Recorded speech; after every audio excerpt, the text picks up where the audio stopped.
So now we will discuss about what common pitfalls. Recently, we have discussed that how to differentiate your business from competitors. Before that, what we have discussed, how to scale. We also understood that differentiating your business from competitors is equally proportionate to scaling the business.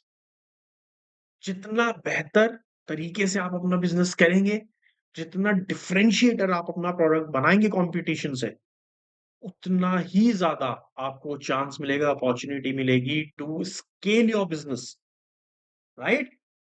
But entrepreneurs be careful, कुछ challenges भी हैं. There are some pitfalls for waiting for you. लेकिन हम नहीं डरेंगे, because we are well read people.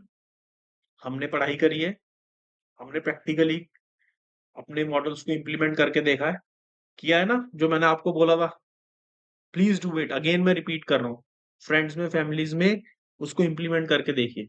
तो ये जो पिटफॉल्स है ना, आप इनसे नहीं डरेंगे या आपसे डर के भागेंगे, राइट?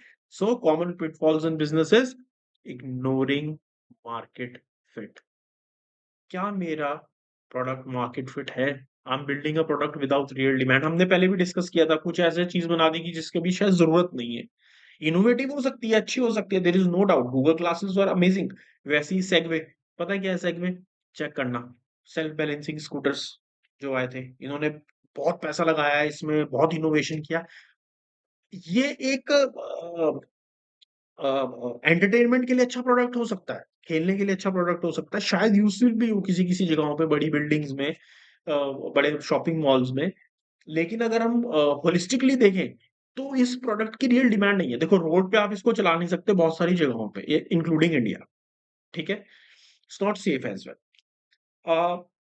बड़ी बिल्डिंग्स में जरूरत पड़ सकती है, यस, लेकिन कितनी बड़ी बिल्डिंग्स हैं ऐसी कि बिल्कुल जैसे हम कहते हैं कि जैसे दुबई मॉल, अगर आप देखेंगे वो कितना बड़ा है.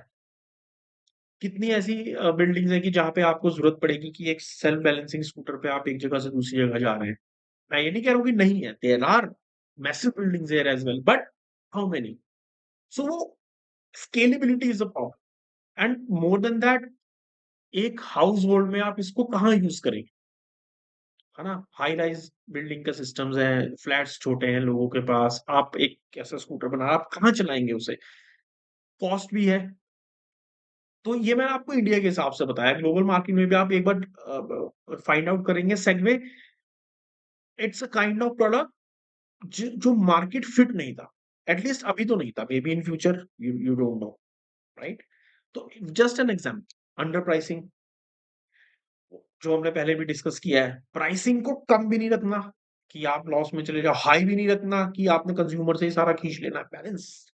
Value proposition, how to design it, discuss किया था ना हमने. एक बार मैं आपको वापस लेके जाता हूँ वहां पे, वैल्यू प्रोपोजिशन पे, सो दैट कि हम थोड़ा जल्दी से इसको समझते हैं, रिकैप कर लेते हैं बहुत अच्छे से. Here we go. सो कैसे था कि आपने पेन्स देखे, उसको गेन्स में कैसे कन्वर्ट करना है ना? पेन रिलीवर्स क्या है, आप क्या प्रोडक्ट और सर्विस दे रहे हो, ये आपकी वैल्यू हो गई, ये आपकी वैल्यू प्रोपोजिशन हो गया. कस्टमर की प्रोफाइल देखी, कस्टमर के प्रोफाइल में ये तीन चार उसको पेन एरिया, उसको आपने किस तरीके से उसको रिकवरी देनी है, किस तरीके से उसको डिलीवर देना है. लेकिन वैल्यू प्रोपोजिशन जो होती है, राइट, वो एक कॉम्बिनेशन होता है कि इन चीजों का न्यूनेस दे रहे हो कि नहीं, परफॉर्मेंस दे रहे हो कि नहीं, कस्टमाइजेशन दे रहे हो कि नहीं, प्राइसिंग कितनी अच्छी है, कन्वीनियंस है कि नहीं. जब ये सब चीजें मिलती है, उसको वैल्यू प्रोपोजिशन कहते हैं, right? We have discuss that. उसके साथ साथ कॉस्ट स्ट्रक्चर. अगर आपके प्रोडक्ट के वैल्यू प्रोपोजिशन करेक्ट है, कॉस्ट स्ट्रक्चर बिल्कुल इफेक्टिव है, तो आप किस स्टेज पे आ जाओगे?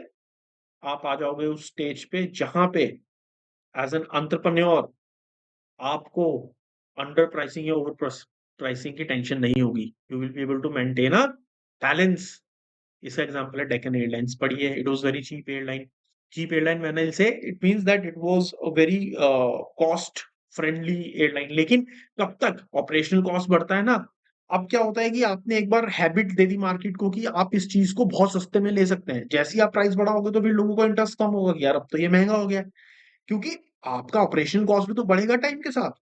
लेकिन अगर आप उतना ही प्राइस रखोगे तो it won't serve the justice. तो वहां पे कहीं ना कहीं जैसे ही बैलेंस बिगड़ता है, will fall down. It's a pitfall. यहाँ पे हमने अपने आप को बचाना है, right? Then rigid model adopt ही नहीं कर रहे हैं मार्केट के हिसाब से। Adaptation zero.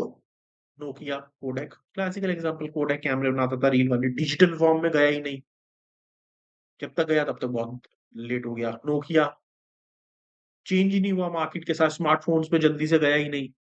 Adaptability, adaptability, blackberry, right? अगर आपको मॉडल रिजिड है, नहीं यार हम तो ऐसे ही चलाएंगे अपने बिजनेस को, अच्छी बात है।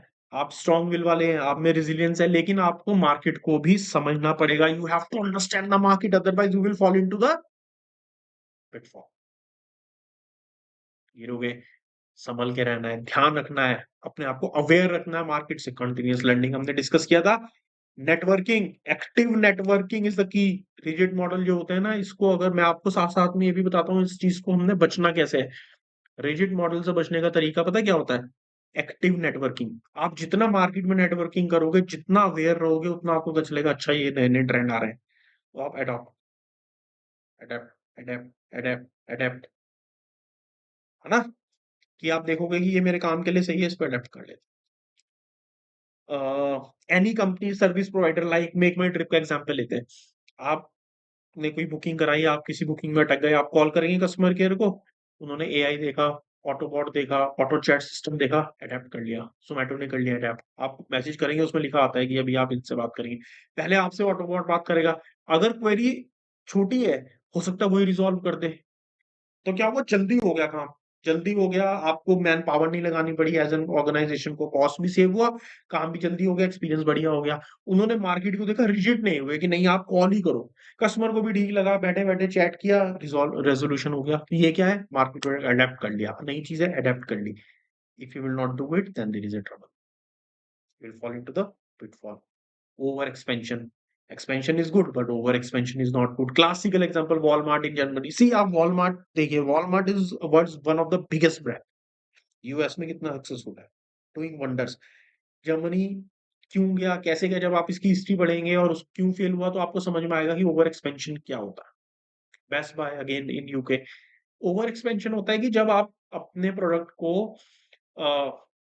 या अपने सर्विस को या अपने प्रोजेक्ट को ओवर एस्टिमेट कर लेते हैं कि यार, एक होता है अंडर एस्टिमेट करना कि नहीं मैं कर ही नहीं पाऊंगा, एक होता है अरे ये तो मेरे, मैं ऐसे कर लूंगा। नहीं, न्यूट्रल रहना, न्यूट्रल रहना है। आप अपने प्रोडक्ट को पहले देखिए कि क्या वो मार्केट वहां के लिए, उसके लिए फिट है कि नहीं। मैं आपको एक एग्जांपल देता हूँ। अ, हम बात करते हैं, एक, let's talk about this KFC की हम बात करते हैं। अब हम एग्जांपल लेते हैं।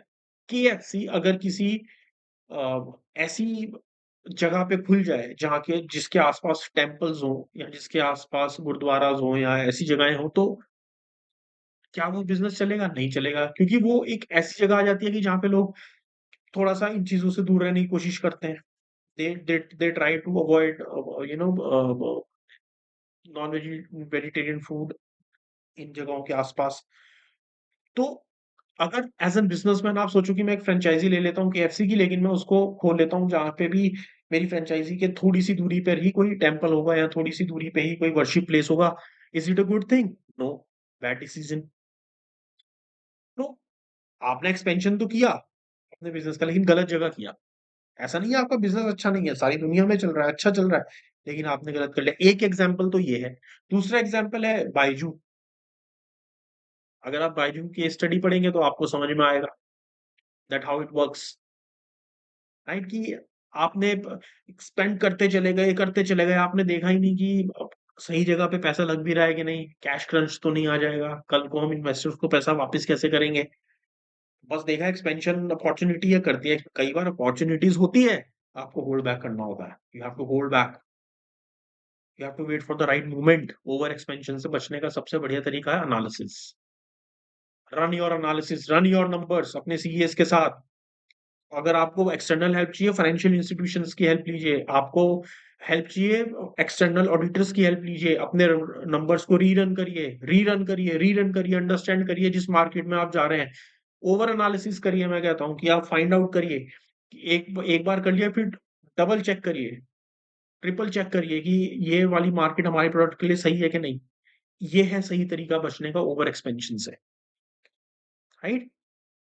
Then neglecting cash flow, again वही एग्जांपल जो मैं बायजू का दे रहा था, यहाँ पे 24/7 का एग्जांपल ले लेते हैं, financial planning crunch, right. Cash flow ही मेंटेन नहीं हो रहा है, पैसा आता जाना चाहिए ना बिजनेस के लिए। आपने 1,000 रुपए का एक स्टोर खोला, आपने दूसरा स्टोर खोला, उसके लिए आपने 1,000 लगाया, फिर आपने 1,000 लगाया, आपने 3 स्टोर खोले, आपको तीनों जगहों से जो इनकम आ रही है वो आ रही है, फॉर एन एग्जाम्पल हम कहते हैं 100 रुपए महीना, ठीक है। यहाँ से 100 आया, यहाँ से 100 आया, यहाँ से 100 आया, आपको लगा चौथा खोल लेते हैं, आपने चौथा खोला, वहां से 30 रुपए आया, फिर भी आपने लगा कि 3 जगह से तो हम 100 कमा रहे हैं, पांचवा खोला, वहां पे 40 रुपए आया, आपने एक और खोल लिया कि यहाँ से ज्यादा आ जाएगा, एक और खोल लिया तो देखा 3 जगहों से 100 आ रहा है, बाकी जगहों से 30-30 आ रहे हैं, और जहां से 100 आ रहा था, क्योंकि आपने आपका फोकस उस तरफ चला गया, इसको संभालते हैं, यहाँ से भी नीचे हो गया। लेकिन आप क्या कर रहे हो, फिर आप फंस गए, फिर आप कहते हो यार कैश फ्लो को मेंटेन करें, तो कैश फ्लो को कैसे मेंटेन करेंगे, फिर आपको अपने कुछ चीजों को बंद करना पड़ेगा, जब आप बंद करेंगे तो इन्वेस्टर का ट्रस्ट जाएगा, जो पैसा आपको आ रहा था कस्टमर एक्विजिशन के लिए, वो पैसा आपको अपनी पॉकेट से लगाना पड़ सकता है। वहां पे क्या आ गया आपके पास, क्रंच, कैश क्रंच। आपने उतना पैसा इकट्ठा ही नहीं किया जो आपके ऐसी सिचुएशन में आपको हेल्प कर सके। This is neglecting cash flow, this is neglecting cash flow. इससे कैसे बचा जा सकता है, अगेन नंबर्स रीजन, एनालिसिस, बैठ के नंबर रीजन करिए कि अगर हम अभी ये डिसीजन लेते हैं तो क्या उसके लिए we have enough cash, if not then how to make it. दोबारा से रिविजिट करते हैं, अपनी स्ट्रेटेजी को चेंज करते हैं, before taking any other big step, let's understand our cash flow. अगर आपने ये नहीं किया तो you will fall into the pitfall, understand. So you need to understand business in a way. आप देखिए ये तीनों चीजें कितनी कितनी स्मूथली इंटरलिंक हो रही हैं। आपने अपने प्रोडक्ट को डिफरेंशिएट किया, you are creating differentiator in the market which is equally proportionate to scaling the business. But at the same time, if you will avoid these pointers, then you can fall into trouble, and trouble is not good for entrepreneurs. So always careful, and read about things before doing, do complete analysis, do in-depth check.